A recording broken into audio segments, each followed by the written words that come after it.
नमस्कार दोस्तों, बी भाई क्रिएशन में आपका स्वागत है। आज हम सीखेंगे फ्रिल गाउन बनाना और एकदम फुल फ्लेयर वाला। इस गाउन को बनाने के लिए हमने 5.5 मीटर फैब्रिक लिया है। ये गाउन हमने पुरानी साड़ी को यूज़ करके बनाया है। इसका फ्लेयर आप देख सकते हैं, कितना अच्छा इसमें फ्लेयर निकल के आया है। अगर आपको वीडियो अच्छी लगती है तो लाइक करें, वीडियो पर कमेंट करें, अपने फैमिली और फ्रेंड्स के साथ में शेयर करें। चलिए अब हम इसे बनाना सीखते हैं। सबसे पहले हम अपने टॉप पार्ट की कटिंग करेंगे। उसके लिए हमने फैब्रिक को मेज़र कर लिया है और हम इसकी लेंथ रखेंगे 16 इंच और हम इसे अपने जो बचे हुए अस्तर से अलग कर लेंगे। ये यहाँ पे हमने अपना 6.5 इंच का निशान आर्म होल के लिए लगा लिया है और ये हमने शोल्डर का निशान लगाया है 7 इंच पे। अगर आप डीप नेक बनाना चाहते हैं तो शोल्डर कम भी ले सकते हैं।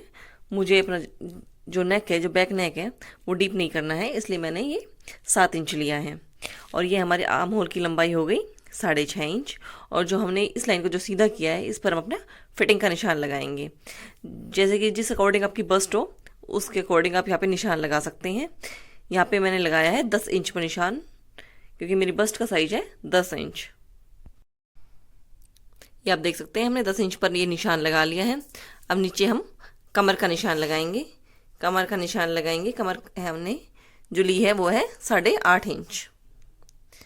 और ये यहाँ से हमने इस अपनी चोली की लंबाई ली है 16 इंच। ये यहाँ से यहाँ तक की लंबाई है हमारी 16 इंच। इसे अब हम कट कर लेंगे। ये हमने यहाँ 1.5 इंच पर निशान लगा लिया है और 1.5 इंच पर निशान लगाने के बाद हम इसे ऐसे यू राउंड शेप में ले आएंगे और यहाँ से जो निशान लगाए हैं हमने उस निशान पे से इसकी कटिंग हम कर लेंगे।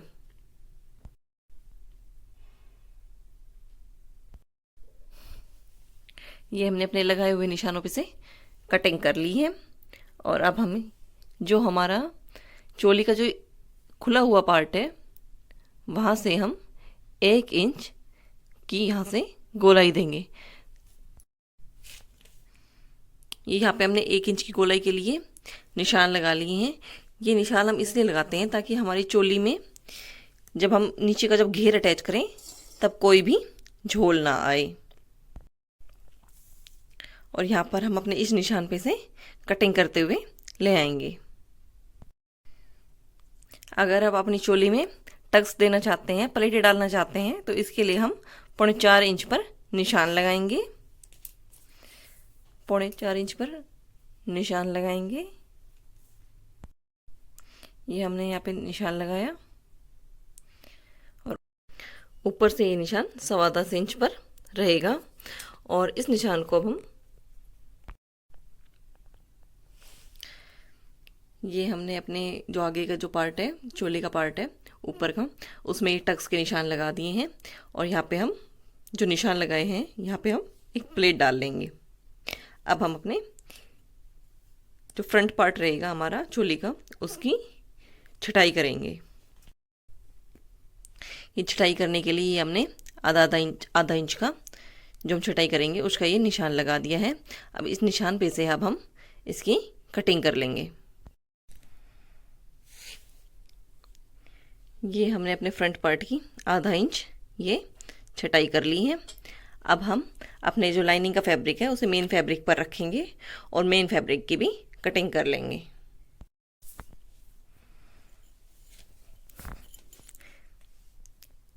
ये हमारी ड्रेस का मेन फैब्रिक है और इस पर हम अपनी लाइनिंग जो हमने कट करी थी हम इसको अपने मेन फैब्रिक पर रखेंगे और हम अपने मेन फैब्रिक की भी कटिंग कर लेंगे।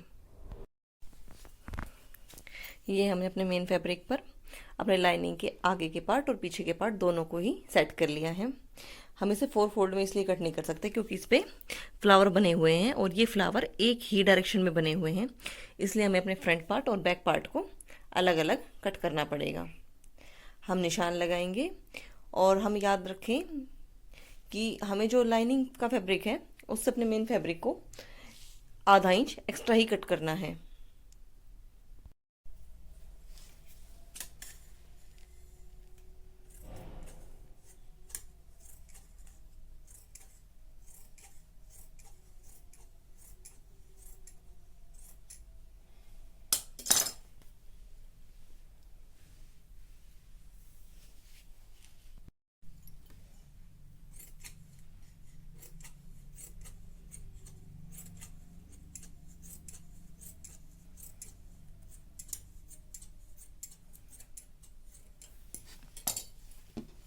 अगर आप चाहें तो पहले इसे मशीन से कच्चा कर कर भी इसकी कटिंग कर सकते हैं, और चाहें तो सीधा काट कर फिर अस्तर और मेन फैब्रिक को जोड़ सकते हैं।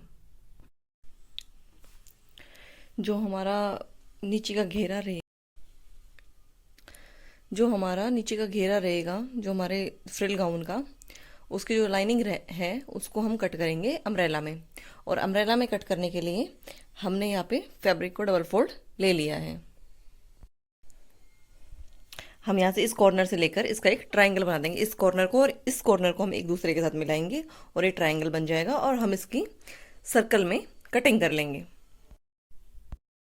ये हमें अपने घेरे को अम्ब्रेला में कट करने के लिए सबसे पहले डबल फोल्ड करके इसको ऐसे ट्रायंगल में बिछा लेना है। उसके बाद हम इस पर मार्किंग करेंगे अपनी लेंथ के अकॉर्डिंग। हमें कितनी लंबाई चाहिए, हमें चाहिए 42 इंच, तो 42 इंच पर हम मार्किंग करेंगे। ये हमने अपने लाइनिंग के फैब्रिक को अम्ब्रेला में कट किया है, और हमारा जो मेन फैब्रिक रहेगा उससे हम फ्रिल बनाएंगे। अम्ब्रेला में कट करने का रीज़न ये होता है कि जिससे कि हमारा फ्लेयर अच्छे से दिखे। हम चाहते तो कलियों में भी काट सकते थे, कलियों में घेरा जो होता है वो इतना अच्छा नहीं दिखता, लेकिन हमने इसे अम्ब्रेला में काटा है, जिससे हमारा जो फ्लेयर रहेगा फ्रिल का उनका वो काफ़ी अच्छा ही उभर कर आएगा। ये यहाँ हमने अपने अम्ब्रेला घेरे की कटिंग कर ली है। अगर अम्ब्रेला गाउन या फिर अम्ब्रेला लहंगा देखना चाहते हैं तो आप कमेंट कर सकते हैं।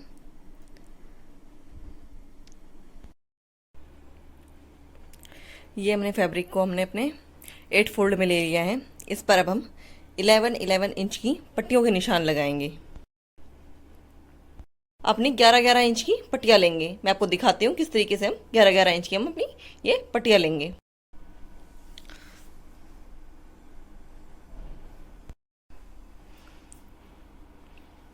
ये आप देख पा रहे हैं, ये हमने 11 इंच पर यहाँ पे ये सीधे निशान लगा लिए हैं।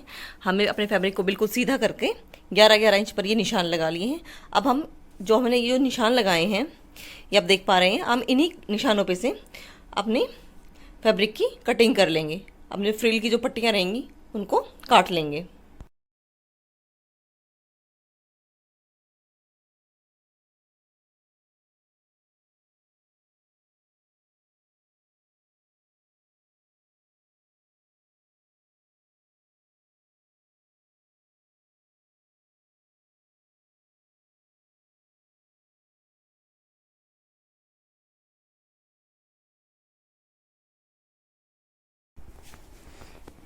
इस तरीके से हमने अपने फैब्रिक में से 11 इंच की ये पट्टियाँ हैं जो कट कर ली हैं। अब हम इससे अपना फ्रिल गाउन स्टिच करेंगे।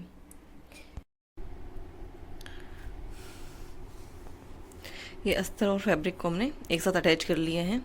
हम इस चीज़ का ध्यान रखेंगे, जब भी हम अस्तर का सूट ब्लाउज कुछ भी सिलते हैं तो पहले बीचों बीच अस्तर और फैब्रिक को जोड़ लेंगे, जिससे क्या होता है कि हमारे फैब्रिक में कोई भी झोल नहीं आएगा।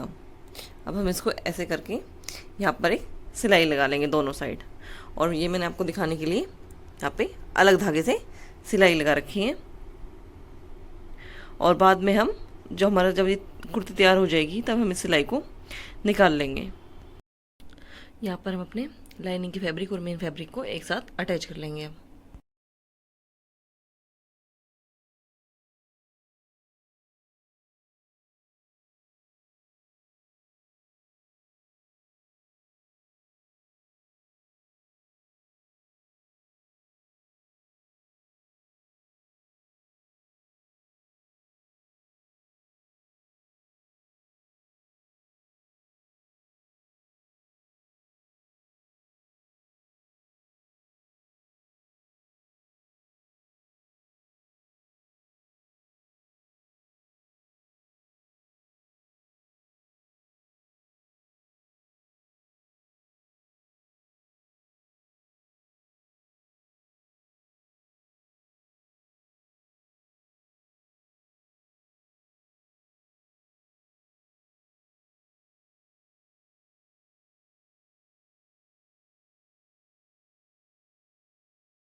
इसकी नेक हमने जो नॉर्मल सूटों की तरह बना लिए हैं, जैसे नॉर्मल सूट ही बनाते हैं।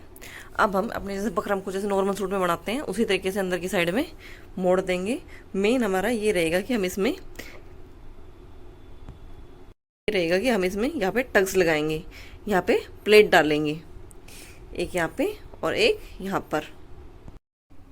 यहाँ पर ये प्लेट डालने के लिए जो हमने ये बीच में निशान लगाया हुआ है, हम इस निशान पर सिलाई लगाएंगे, उसके बाद हम प्लेट डालेंगे।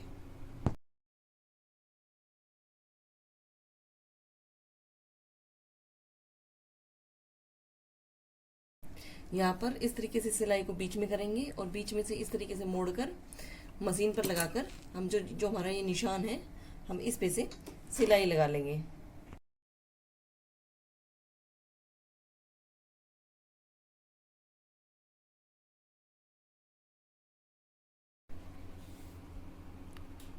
ये आप देख सकते हैं कि हमने अपने दोनों साइड यहाँ पर सामने प्लेट लगा ली हैं।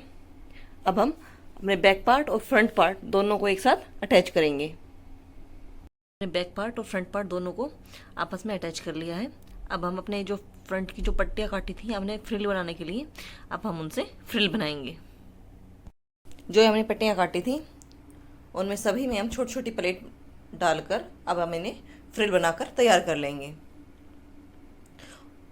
और सारी पट्टियों को हम फ्रिल बनाकर फिर एक दूसरे के साथ में अटैच करेंगे। अगर आप चाहें तो इसमें छोटे छोटे चुन्नटे डाल सकते हैं या फिर मशीन की कुछ सेटिंग्स को बदलकर आप इसमें ये छोटे छोटे चुन्नटे अपने आप ही आ जाएंगी। हमें क्या करना है, हमें जो हमारा ये सिलाई है ये सबसे बड़ी कर लेनी है और हमें अपने धागे का ये भी थोड़ा लूज़ कर देना है, जिससे कि हमारा, और बॉबिल केस को भी हमें थोड़ा लूज़ कर देना है कि जब ताकि हमारा धागा लूज़ रहेगा, तो जिससे कि हमारी जो छोटी छोटी जो गैदरिंग्स हैं वो खुद ही बनती हुई आ जाएंगी।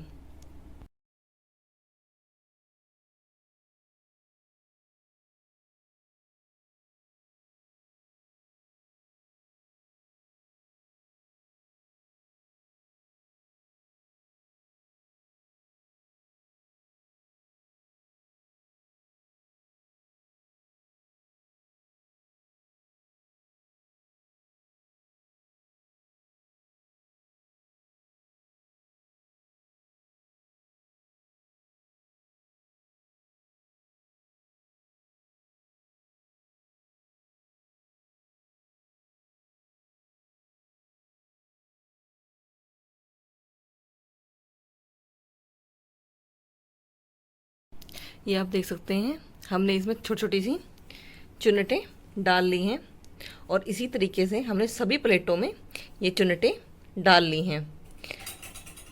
अब हम इनको एक दूसरे के साथ में अटैच करेंगे। सबसे पहले प्लेटें हम एक दूसरे के साथ अटैच करेंगे। ये हमें ये बात ध्यान रखनी है, जो हमारे नीचे की प्लेट की जो लंबाई रहेगी उसकी आधी से भी आधी सबसे पहले की लंबाई रहेगी।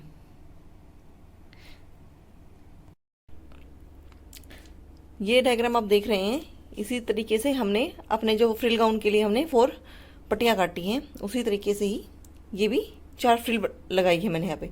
सबसे ऊपर सबसे छोटी, फिर इससे बड़ी, फिर इससे बड़ी और फिर इस सबसे बड़ी। हम इस तरीके से इन पट्टियों को अटैच करेंगे इनमें गैदर्स डालकर। अब ये सोचेंगे कि आप इनकी लंबाई कैसे मेजर करें। हमें जैसे इसका मान लेते हैं, हम इसकी लंबाई हमने 12 इंच ली है। हमने मतलब एग्जाम्पल के लिए 12 इंच है तो हम इसकी लिखेंगे 4 इंच, इसकी 6 इंच, इसकी 8 इंच और इसकी 12 इंच। इस तरीके से हम इनको मेज़र करेंगे। और अब हम इसी डायग्राम के अकॉर्डिंग पहले सबसे छोटी, फिर उससे बड़ी, फिर उससे बड़ी और फिर सबसे बड़ी, इसी तरीके से हम इनको अटैच कर लेंगे। ये इस तरीके से हम अपनी फ्रिल को अटैच करेंगे। ये ऊपर हमारा गैदरिंग वाला पार्ट है, ये हमारी सबसे छोटी, ये हमारी सबसे छोटी प्लेट, ये उससे बड़ी। तो जो इसके गैदरिंग वाले पार्ट के साथ हम इसका प्लेन वाला पार्ट आपस में अटैच कर देंगे। ये मैं आपको मशीन से अटैच करके फिर दिखाती हूँ।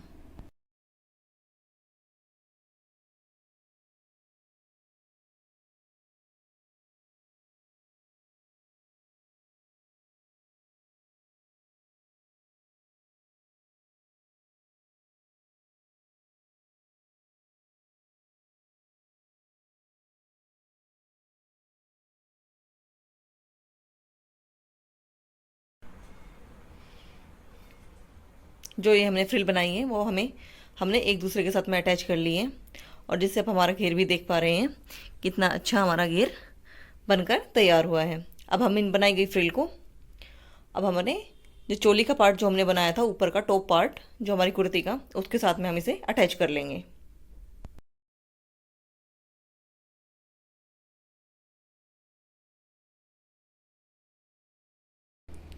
ये हमने अपनी पूरी फ्रिल को एक साथ अटैच कर लिया है।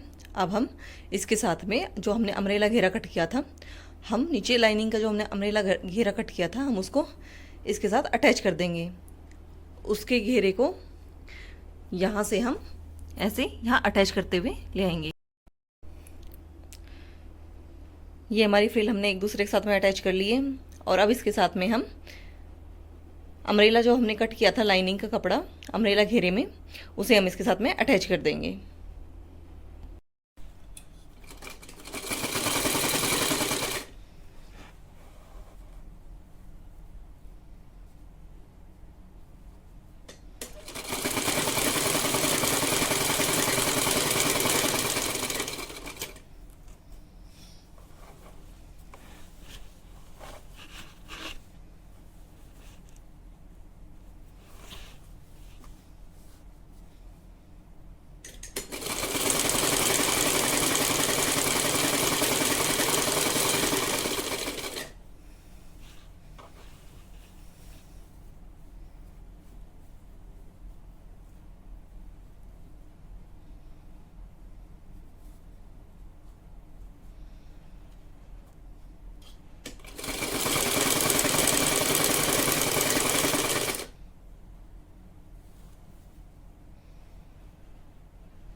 ये हमने 2 इंच चौड़ी ये पट्टियाँ ली हैं और ये पट्टियाँ हैं ये, इन्हें हम स्लीवलेस गाउन में अपने स्लीव्स को अंदर की साइड फोल्ड करने के लिए लगाएंगे।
ये इस तरीके से उरे पट्टी लगाकर हमने इसे अंदर की साइड मोड़ लिया है। और अब ये हमारी फिनिशिंग देख सकते हैं कितनी अच्छी हमारी फिनिशिंग आई है। अब हम अपने लगाए गए निशान पे से फिटिंग का मारते हुए ले आएंगे।